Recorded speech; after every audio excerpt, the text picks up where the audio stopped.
Amigos, amigas, gracias por sintonizarnos, gracias por sus likes, gracias por suscribirse y vamos a comenzar este pequeño eh, estudio de el esoterismo occidental.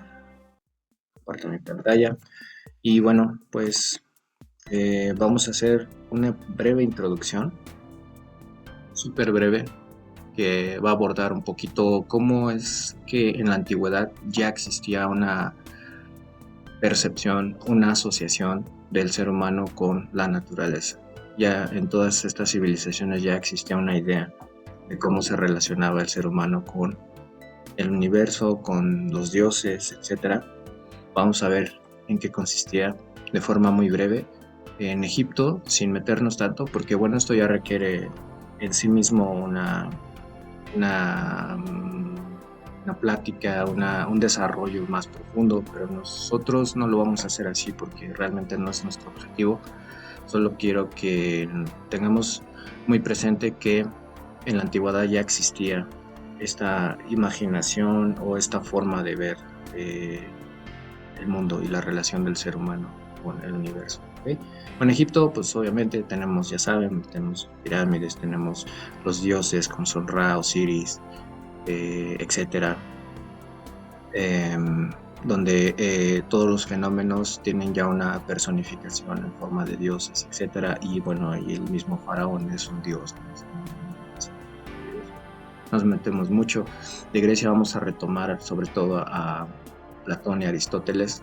Lo que quisiera que tengamos presente de forma muy breve es que Platón propone o plantea la teoría de las ideas, ¿no? El topos Uranus, en el cual el mundo espiritual es el mundo real y el mundo físico o el mundo o el plano de la materia del cuerpo es una sombra del mundo de las ideas.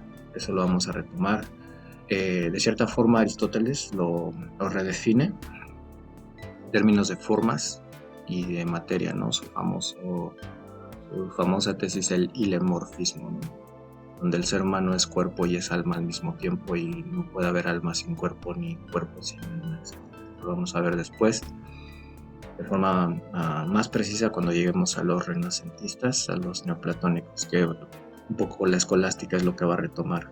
No nos metemos mucho en eso. Y bueno, India, la gran aportación que yo considero de la India es, en términos de lo que vamos a estudiar, la reencarnación, los ciclos, que ellos le llaman kalpas, eh, y bueno, todo el estudio de los cuerpos, ¿no? Los cuerpos, ya saben, ellos tienen un estudio en nombres védicos, que es el de Bacán, por ejemplo, el cuerpo astral, el que llamamos ahora el cuerpo astral, etcétera, ¿no? Tienen sus nombres, pero bueno, tienen ellos un estudio muy desarrollado y de hecho todo lo que sabemos, digamos, ahora en los textos proviene de la India, o sea, el cuerpo mental, el cuerpo físico, el cuerpo astral, el alma, todos estos términos vienen de la imaginación de los indios. Entonces, nos quedamos un poquito con eso es bastante compleja la India, lo vamos a abordar. El África, un poquito el contacto con la naturaleza y los ancestros, ¿no? Es lo que vamos a ver en algunos casos, ¿no? En términos de pues descendencias sanguíneas, lo que ahora llamamos configuraciones genéticas y todo esto, ¿no? Ellos ya lo asociaban de esta manera en el África mediante la religión del vudú. Y bueno, ellos tienen estas prácticas, ¿no? Donde la naturaleza, la parte material está siempre asociada con la parte, digamos, espiritual o invisible, ¿no? Los mundos visibles e invisibles están completamente mezclados y una práctica lleva a la otra, ¿no? Por eso velas, por eso, digamos, estos fetiches que vemos aquí, amarres, etcétera, donde se pretende castigar o ejercer una fuerza sobre los cuerpos a través de estos filtros, ¿no? Por medio de invocaciones, etc. Bueno, vamos a lo que sigue. La China en el Tao aporta sobre todo, tal como lo considero en términos de la polaridad, ¿no? Ellos en el Tao, pues el Tao es la energía cósmica o el balance o el equilibrio de las energías del universo. Bueno, ellos por supuesto van a ser una ramificación de dualidades complejas.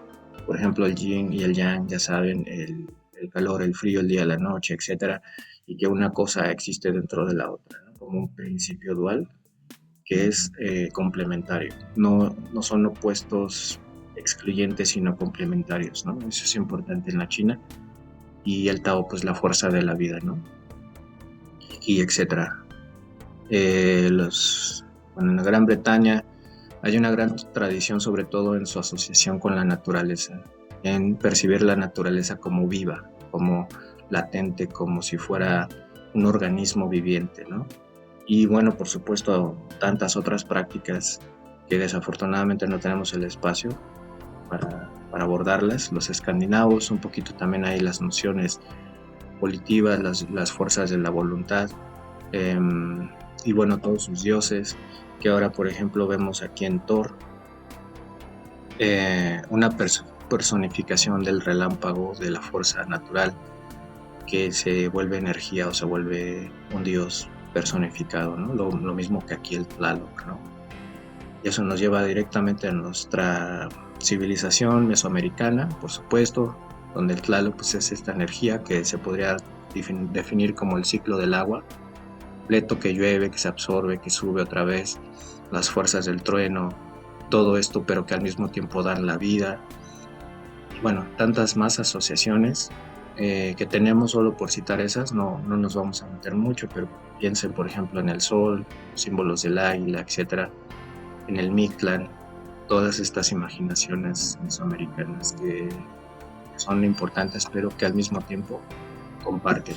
En conclusión, todas las religiones antiguas son consideradas más como religiones que como esoterismos. Vamos a ver por qué en el siguiente capítulo. Porque propiamente como tal, de acuerdo como lo define Antoine Pfaff, no son esoterismos, porque ellos no distinguían entre el mundo natural y el mundo sobrenatural. Entonces nos quedamos con esa noción. Otra noción es que todos son politeístas. Todas estas religiones tienen una conexión muy grande con la naturaleza. Bueno, en este cuadro pues pueden ustedes identificar exactamente qué comparten. Para nosotros, básicamente, lo que nos va a importar son los textos, ¿sale? Entonces, ven aquí el libro de los muertos, en el caso de Egipto, que después va a retomar Hermes y que sí vamos a hablar un poquito después. El África no aporta, digamos, una literatura de este tipo. En el caso de la China, el I Ching y los clásicos confucianos. En Grecia, sobre todo Platón y Aristóteles, pero bueno, no que otra cosa, Hesíodo, la Teogonía, etc. Los escandinavos, probablemente retomemos algunas cuestiones también de los Edas. México, pues no tanto códices, sino informaciones que ya se han publicado, ¿no? Como López Austin y bueno, tantas. Frank Díaz, por ejemplo, trabaja mucho todo eso y todos los temas del chamanismo, tal como lo vamos a ver en un futuro, no tanto con los códices en sí, pero sí de forma tangencial toda su imaginación de cómo ellos configuraban la realidad en 4 dimensiones, ¿no? Los 4 rumbos, cuatro flechas, 4 colores, 4 energías creativas, 4 escatlipocas, etcétera, ¿no? Con la India están los Vedas, los Upanishads, los Puranas. Y bueno, esto sí va a ser importante, sobre todo cuando lleguemos a los teósofos y cuando lleguemos a los Rosacruces. Ellos absorben toda esta imaginación, toda esta cultura, toda esta complejidad, sobre todo de la reencarnación de los cuerpos, sobre todo de cómo se configuran los cuerpos de los seres humanos, etc. Digo cuerpos porque son varios, ¿no? Son diferentes cuerpos. Nosotros en Occidente solamente vemos que probablemente es un cuerpo y el alma, o solamente el cuerpo, ¿no? En fin, en Gran Bretaña son algunos mitos también, y con esta pequeña introducción concluimos que Todas estas civilizaciones eran eh, politeístas, todas, compartían mitologías, relatos, sobre todo en sus mitos fundacionales, etcétera. Tenían sus rituales, sus calendarios, sus festividades anuales y prácticamente su dinámica vital estaba definida por la naturaleza, por los elementos, que aparte eran muchas veces personificados por dioses. Había siempre una visión del más allá. Bueno, se ha hablado tantas veces de que el ser humano no puede asimilar fácilmente la idea de que uno se muere y ya se acaba todo y que necesita crear un más allá para sentirse un poco más tranquilo y en paz, para definir cuál fue el sentido de su vida. Si fue una vida de sufrimiento, si fue una vida de agonías, cuál fue su sentido, ¿no? Si nada más vamos a nacer y a morir. Pues bueno, está ahí presente esa incógnita, ¿no? Y lo que nos va a interesar también muchísimo es la conexión de este ser humano con la naturaleza, como una naturaleza viviente, etcétera. Y bueno, pues vamos a dejarlo ahí en esta pequeña introducción. Eh, Listos para ir a lo que sigue la semana próxima. No olviden sintonizarnos, dar un like, un subscribe y pues nos vemos en la siguiente entrega.